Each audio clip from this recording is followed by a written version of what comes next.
Hello students, welcome to Srenikotha. আজি আমি class 8 science or chapter number 3 সাংশ্লেষিক আহ আৰু প্লাষ্টিকৰ অনুশীলনীটো ডিসকাস কৰিম। আজি আমাৰ ফাৰ্স্ট প্ৰশ্নটো হৈছে কিছুমান আহক সাংশ্লেষিক বুলি কোৱা হয় কিয় ব্যাখ্যা কৰা। এতিয়া উত্তৰ হৈছে কিছুমান আহ উদ্ভিদ বা প্ৰাণীৰ পৰা পোৱা যায় আৰু আন কিছুমান মানুহে তৈয়াৰ কৰে। কপাহ উন পাত আদি আহবোৰ উদ্ভিদ বা প্ৰাণীৰ পৰা পোৱা যায়, সেইবাবে এইবোৰক প্ৰাকৃতিক আহ বুলি কোৱা হয়। আনহাতে মানুহে কৃত্ৰিম উপায়েৰে কিছুমান আহ প্ৰস্তুত কৰে, সেইবাবে এইবোৰ আহক সাংশ্লেষিক আহ বুলি কোৱা হয়। যিবোৰ আহ মানুহে কৃত্ৰিম উপায়েৰে তৈয়াৰ কৰে সেইবোৰক সাংশ্লেষিক আহ বুলি কোৱা হয়। অৰ্থাৎ এইবোৰ আহ বিভিন্ন ৰাসায়নিক প্ৰক্ৰিয়া সংশ্লেষণৰ দ্বাৰা প্ৰস্তুত কৰা হয়। উদাহৰণস্বৰূপে নাইলন আৰু সাংশ্লেষিক আহৰ উদাহৰণ হৈছে নাইলন। কোৱেশ্চন নম্বৰ 2 টো চোৱা, শুদ্ধ উত্তৰত শুদ্ধ চিন দিয়া। সাংশ্লেষিক আহসমূহৰ পৰা ৰেয়ন বেলেগ কিয়নো অপশ্যন ক ইয়াৰ পৰা এটা ৰেচম সদৃশ ৰূপ আছে। অপশ্যন খ ইয়াক কাঠৰ মণ্ডৰ পৰা পোৱা যায়। অপশ্যন গ প্ৰাকৃতিক আহবোৰৰ দৰে ইয়াৰ আহবোৰ বব পাৰি। শুদ্ধ উত্তৰটো হৈছে অপশ্যন খ ইয়াক কাঠৰ মণ্ডৰ পৰা পোৱা যায়। 3 নম্বৰ প্ৰশ্নটো চোৱা, উপযুক্ত শব্দৰে খালী ঠাই পূৰ কৰা। এতিয়া আমাৰ খালী ঠাই পূৰ কৰা প্ৰশ্ন কেইটামান আছে। ক প্ৰশ্নটো হৈছে সাংশ্লেষিক আহবোৰক ডেছ বা ডেছ বুলিও কোৱা হয়। উত্তৰ হ'ব য়েন বা নাইলন বুলি কোৱা হয়। খটো সাংশ্লেষিক আহবোৰক ডেছ নামৰ কেঁচা মালৰ পৰা সংশ্লেষণ কৰা হয়। উত্তৰ পেট্ৰকেমিকেল। গটো সাংশ্লেষিক আহবোৰৰ দৰে প্লাষ্টিকো এবিধ ডেছ আৰু শুদ্ধ উত্তৰটো হ'ব বহুযোগী। 4 নম্বৰ প্ৰশ্নটো চোৱা, নাইলনৰ আহবোৰ যে বৰ শক্তিশালী সেইটো বুজাবলৈ উদাহৰণ দিয়া। আমি এটা উদাহৰণ দিব লাগে নাইলনৰ আহবোৰ শক্তিশালী বুলি বুজাবলৈ। উত্তৰ নাইলনৰ আহবোৰ মজবুত, নমনীয় আৰু পাতল। সেইবাবে নাইলন ব্যৱহাৰ কৰি শিলাৰোহণৰ বাবে পেৰাচুট আৰু ৰছী প্ৰস্তুত কৰা হয়। এই যে তোমাৰ পেৰাচুট আৰু ৰছী বনোৱা হয়, ইয়াত আমি নাইলন ইউজ কৰোঁ। এই নাইলনৰ সূতা এডাল তীখাৰ তাৰতকৈ বেছি শক্তিশালী। দ্বিতীয় বিশ্বযুদ্ধ সময়ত পেৰাচুট বনাবলৈ নাইলন ব্যৱহাৰ কৰিছিল। ইয়াৰ পৰা নাইলনৰ আহবোৰ যে শক্তিশালী সেইটো প্ৰমাণ হয়। যেতিয়া আমি গম পালোঁ যে দ্বিতীয় বিশ্বযুদ্ধত তোমাৰ পেৰাচুট বনাবলৈ নাইলন ব্যৱহাৰ কৰা হৈছিল, সেইটোতে আমি গম পালোঁ যে নাইলন বহুত শক্তিশালী হয়। 5টো চোৱা, খাদ্য জমা কৰি ৰখাত প্লাষ্টিকৰ পাত্ৰবোৰক পচন্দ কৰা হয় কিয়? খাদ্য প্ৰস্তুত কৰিবলৈ আমি কিহৰ কাৰণে প্লাষ্টিকৰ পাত্ৰবোৰ চুজ কৰোঁ? উত্তৰ খাদ্য জমা কৰি ৰখাত প্লাষ্টিকৰ পাত্ৰবোৰক পচন্দ কৰা হয় কাৰণ এই পাত্ৰবোৰৰ ওজন কম, মজবুত আৰু ব্যৱহাৰ কৰিবলৈ সহজ। প্লাষ্টিকৰ পাত্ৰবোৰৰ ওজন কম হয়, তোমালোকে নিশ্চয় দেখিছা, আৰু ইহঁত মজবুত হয় আৰু ব্যৱহাৰ কৰিবলৈ সহজ হয়। প্লাষ্টিকত সহজে মামৰে নধৰে আৰু প্লাষ্টিকে বায়ু বা পানীৰ লগত বিক্ৰিয়াও নকৰে। সেয়েহে সহজতে খাদ্যবস্তু জমা কৰিবলৈ প্লাষ্টিকৰ পাত্ৰ ব্যৱহাৰ কৰা হয়। ইয়াৰ উপৰি প্লাষ্টিক হৈছে তাপ আৰু বিদ্যুতৰ কুপৰিবাহী। প্লাষ্টিকৰ মাজেদি বিদ্যুৎ পাছ নহয়। 6টো চোৱা, তাপ নমনীয় আৰু তাপ দৃঢ় প্লাষ্টিকৰ মাজত থকা পাৰ্থক্য ব্যাখ্যা কৰা। তাপ নমনীয় আৰু দৃঢ় প্লাষ্টিক কাক কয় আমি ব্যাখ্যা কৰিব লাগে, ইহঁতৰ মাজত পাৰ্থক্য। উত্তৰ তাপ নমনীয় প্লাষ্টিকবোৰ তাপ দি সহজে বিকৃত আৰু ভাঁজ কৰিব পাৰি। আনহাতে তাপ দৃঢ় প্লাষ্টিকবোৰ তাপ দিলেও কোমলাব নোৱাৰি আৰু ভাঁজ কৰিব নোৱাৰি। মানে যিবোৰ তাপ দিলে ভাঁজ কৰিব পাৰি বা বিকৃত কৰিব পাৰি সেইবোৰ কোৱা হয় তাপ নমনীয়, আৰু যিবোৰ নোৱাৰি তাক কোৱা হয় তাপ দৃঢ়। খটো চোৱা, তাপ নমনীয় প্লাষ্টিকবোৰ পুনৰাৱৰ্তন কৰিব পাৰি, আনহাতে তাপ দৃঢ় প্লাষ্টিকবোৰ পুনৰাৱৰ্তন কৰিব নোৱাৰি। ঠিক আছে, তাপ নমনীয়বোৰ পুনৰাৱৰ্তন কৰিব পাৰি আৰু তাপ দৃঢ়বোৰ পুনৰাৱৰ্তন কৰিব নোৱাৰি আৰু বেলেগ আকাৰলৈ নিব নোৱাৰি। ঠিক আছে। 7টো চোৱা, তলত দিয়াবোৰ কিয় তাপ দৃঢ় প্লাষ্টিকেৰে বনোৱা হয় ব্যাখ্যা কৰা। চচপেনৰ নাল। ঠিক আছে, আৰু খটো আছে বিদ্যুতৰ প্লাগ, ছুইচ বা প্লাগ বোৰ্ড। এতিয়া চোৱা কটো চচপেনৰ নালটো চোৱা। চচপেনৰ নালত তাপ দৃঢ় প্লাষ্টিক ব্যৱহাৰ কৰা হয় কাৰণ তাপ দৃঢ় প্লাষ্টিকবোৰ তাপ দিলে গলি নাযায়। চোৱা গলি নাযায় কাৰণে তোমাৰ এইটো বস্তু ইউজ কৰা হয়। যদি গলি যোৱা হয় তেতিয়া আমি তাপ দৃঢ় প্লাষ্টিক ইউজ নকৰিলোঁ হয়।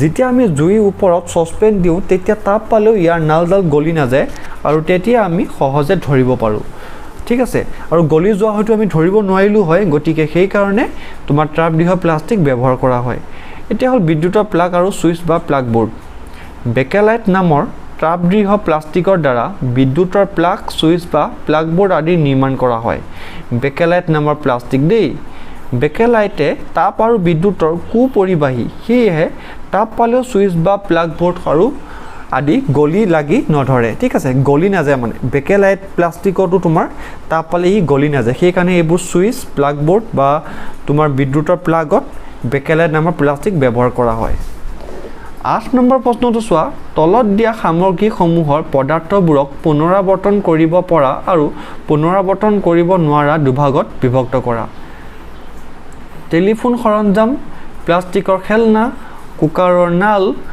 কেৰি বেগ বল পইণ্ট পেন প্লাষ্টিকৰ বাটি বৈদ্যুতিক তাৰৰ প্লাষ্টিকৰ আৱৰণ বৈদ্যুতিক সুইচ আৰু প্লাষ্টিক চকী উত্তৰ পুনৰাবৰ্তন কৰিব পৰা সামগ্ৰীবোৰ কি কি আছে ওপৰত চোৱা প্লাষ্টিকৰ খেলনা হ'ব কেৰি বেগ প্লাষ্টিকৰ বাটি বল পইণ্ট পেন আৰু প্লাষ্টিকৰ চকী এইবোৰ পুনৰাবৰ্তন কৰিব পাৰি এতিয়া হেল পুনৰাবৰ্তন কৰিব নোৱাৰাবোৰ চোৱা কুকাৰৰ নাল বৈদ্যুতিক তাৰৰ প্লাষ্টিকৰ আৱৰণ বৈদ্যুতিক সুইচ টেলিফোন সা সৰঞ্জাম 9 টো চোৱা ৰাণাই গ্ৰীষ্মকালৰ বাবে শাৰ্ট কিনিব খুজিছে তেওঁ কপাহী শাৰ্ট নে সাংশ্লেষিক আহেৰে তৈয়াৰী শাৰ্ট কিনাটো উচিত হ'ব তে গৰম দিনত আমি কপাহী শাৰ্ট নে সাংশ্লেষিক আহ মানে নাইলন দি তৈয়াৰ কৰা শাৰ্ট কিনিব লাগিব কাৰণ দৰ্শাই ৰাণাক উপদেশ দিয়া এতিয়া আমি ৰাণাক নামৰ ল'ৰাটোক উপদেশ দিব লাগিব যে হি কপাহী শাৰ্ট কিনিব নে সাংশ্লেষিক আহেৰে তৈয়াৰী শাৰ্ট কিনিব উত্তৰ গ্ৰীষ্মকালৰ বাবে কপাহী শাৰ্ট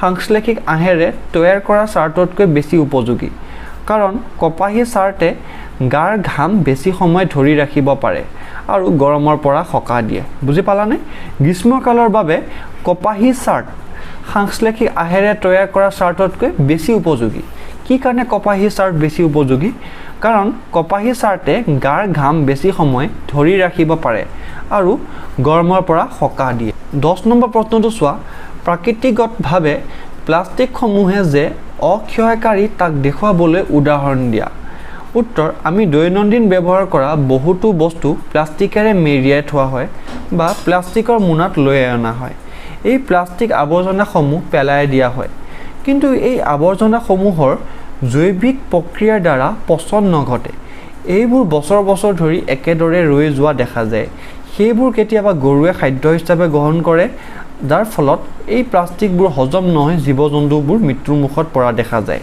হজম নহয় কাৰণে গৰু ছাগলীবোৰৰ মৃত্যু হয় ইয়াৰ উপৰি খেতি পথাৰত পচন নঘটা প্লাষ্টিকসমূহৰ উপস্থিতিত মাটিত উৰ্বৰা শক্তি হ্ৰাস পায় আৰু ইয়াৰ মাটিটো উৰ্বৰা শক্তি হ্ৰাস পায় ঠিক আছে মানে প্লাষ্টিকৰ বহুতো দোষৰ গুণ আছে 11 টো চোৱা টুথব্ৰাছ এডালৰ নাল আৰু নোমবোৰ একে পদাৰ্থৰে তৈয়াৰ কৰাটো উচিত নে ব্যাখ্যা কৰা এই যে টুথব্ৰাছ এডালৰ নাল আৰু নোমবোৰ একে পদাৰ্থৰ তৈয়াৰ কৰাটো উচিত নে ব্যাখ্যা কৰা আমাৰ এইডাল সাপোজ তোমাৰ টুথব্ৰাছ এডাল ঠিক আছে আমি এইখিনি দি ব্ৰাছ কৰোঁ এতিয়া এইডাল নালডাল আৰু এই ব্ৰাছৰ তোমাৰ আহবোৰ ঠিক আছে এই ব্ৰাছৰ তোমাৰ নোমবোৰ সেইবোৰ একে পদাৰ্থ হ'ব লাগে নেকি সুধিছে এতিয়া চোৱা টুথব্ৰাছ এডালৰ নাল আৰু নোমবোৰ একে পদাৰ্থৰে তৈয়াৰ কৰাটো উচিত নহয় কাৰণ নোমবোৰ সদায় নালতকৈ কোমল হ'ব লাগে কাৰণ আমি টান হ'লে দাঁতত কষ্ট পাম নোমবোৰ সদায় কোমল হ'ব লাগে ঠিক আছে সেইবাবে নালেৰে নোমবোৰ একে পদাৰ্থৰ দ্বাৰা তৈয়াৰ কৰা নহয় 12 টো চোৱা পৰাপক্ষত প্লাষ্টিক এৰাই চলিবা এই পৰামৰ্শৰ ওপৰত মতামত দিয়া উত্তৰ আমি জানো যে প্লাষ্টিকবোৰ জৈৱিক প্ৰক্ৰিয়াৰে পচন নঘটে যাৰ বাবে ই পৰিৱেশ হিতৈষী নহয় ই পৰিৱেশ প্ৰদূষণ কৰে ইয়াক গ্ৰহণ কৰিলে ইয়াৰ পৰা বিষাক্ত গেছ নিৰ্গত হয় যাৰ বাবে বায়ুমণ্ডল দূষিত হয় সেইবাবে আমি পৰাপক্ষত প্লাষ্টিক ব্যৱহাৰ কৰিব নালাগে 13 নম্বৰ প্ৰশ্নটো চোৱা এ স্তম্ভত দিয়া শব্দবোৰক বি স্তম্ভত দিয়া খণ্ড বাক্যবোৰৰ লগত শুদ্ধকৈ মিলোৱা ঠিক আছে আমাৰ ইয়াত এ আৰু বি দিয়া আছে আমি দুটা মিলাব লাগে এতিয়া পলিয়েষ্টাৰ মিলিব সহজতে খুতৰা নপৰা কাপোৰৰ লগত পলিয়েষ্টাৰ কাপোৰবোৰ সহজে খুতৰা নপৰে টেফলন হ'ব তোমাৰ কৰাল নলগা বা লাগি নধৰা সা সৰঞ্জাম বনাবলৈ ব্যৱহাৰ কৰা হয় টেফলনটো। ৰেয়নটো হৈছে কাঠৰ মণ্ড ব্যৱহাৰ কৰি প্ৰস্তুত কৰা হয়। 14 নম্বৰ প্ৰশ্নটো চোৱা, সাংশ্লেষিক আঁহসমূহৰ মানে নাইলনৰ নিচিনা আঁহবোৰ উৎপাদনে আচলতে বন সংৰক্ষণত সহায় কৰি আছে। মতামত দিয়া। এই যে সাংশ্লেষিক আঁহসমূহৰ উৎপাদনে বন সংৰক্ষণত কিদৰে ব্যৱহাৰ কৰিছে, বনবোৰ সিহঁতে কিদৰে বচাইছে, আমি তাৰ মতামতটো দিব লাগে। উত্তৰ চোৱা, আমি জানো যে কিছুমান আঁহ উদ্ভিদ বা পানীৰ পৰা পোৱা যায় আৰু আন কিছুমান মানুহে কৃত্ৰিমভাৱে তৈয়াৰ কৰে। সাংশ্লেষিক আঁহবোৰ নাইলন, বায়ু, পানী আৰু কয়লাৰ দ্বাৰা প্ৰস্তুত কৰা হয়। এই নাইলনটো তোমাৰ বায়ু, পানী আৰু কয়লাৰ দ্বাৰা প্ৰস্তুত কৰা হয় আৰু এইভাৱে উদ্ভিদ বা প্ৰাণীৰ কোনো ধৰণৰ ক্ষতি নকৰে। গতিকে সাংশ্লেষিক আঁহবোৰৰ উৎপাদনত উদ্ভিদৰ প্ৰয়োজন কমি গৈছে আৰু এইদৰে সাংশ্লেষিক আঁহবোৰে বন সংৰক্ষণত এক গধুৰ ভূমিকা পালন কৰিছে। বুজি পাইছা? এতিয়া 15 নম্বৰ প্ৰশ্নটো চোৱা, তাপ নমনীয় প্লাষ্টিক যে বিদ্যুতৰ কুপৰিবাহী সেইটো দেখুৱাবলৈ এটা ক্ৰিয়াকলাপ বৰ্ণনা কৰা। আমি এতিয়া ক্ৰিয়াকলাপ এটা বৰ্ণনা কৰি দেখাব লাগে। এডাল বৈদ্যুতিক তাৰত এটা বাল্ব লগাই লোৱা হ'ল আৰু এতিয়া তাঁৰডালত বেটাৰীৰ লগত সংযোগ কৰা হ'ল। আমি দেখিম যে বাল্বটো জ্বলিছে। যদি তুমি এটা বাল্ব বাই চান্স যদি এটা তুমি বেটাৰীৰ লগত তুমি লগাই দিয়া, তেতিয়া কি হ'ব, তোমাৰ এই বাল্বটো জ্বলি উঠিব। ঠিক আছে, তেতিয়া আমি আকৌ তাঁৰডালত প্লাষ্টিক লগাই বেটাৰীত লগালে দেখিম যে বাল্বটো জ্বলা নাই। ইয়াৰ পৰা প্ৰমাণ হয় যে তাপ নমনীয় প্লাষ্টিকবোৰ বিদ্যুতৰ কুপৰিবাহী। তো ষ্টুডেণ্টছ, আজি আমি চেপ্টাৰ 3টো কমপ্লিট কৰিলোঁ। আমি নেক্সট ক্লাছত চেপ্টাৰ 4টো পঢ়িম আৰু তোমালোকৰ কিবা প্ৰব্লেম থাকিলে কমেণ্ট কৰি জনাবলৈ নাপাহৰিবা।